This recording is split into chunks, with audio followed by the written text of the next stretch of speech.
نظمت جامعة كوباني فعالية بمناسبة الذكرى 27 بعد 100 بمناسبة يوم الصحافة الكردية، وكرم خلالها العديد من الصحفيين والصحفيات وذلك في مبنى الجامعة.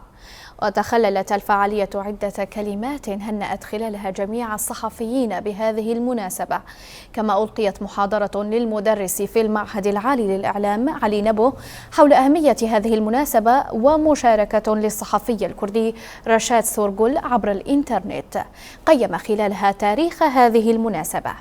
وكرمت جامعة كوباني العديد من الصحفيين والصحفيات، ومن ضمنهم مراسلة وكالة أنباء هوار دجلة أحمد، والتي بدورها أكدت على اتباع نهج الإعلام الحر وإيصال الحقائق حتى النهاية. ومن ثم عرضت خلال الفعالية صور ملتقطة من قبل طلبة المعهد العالي للإعلام، وانتهت الفعالية بعقد حلقات الدبكة من قبل الحضور على وقع الأنغام الفلكلورية.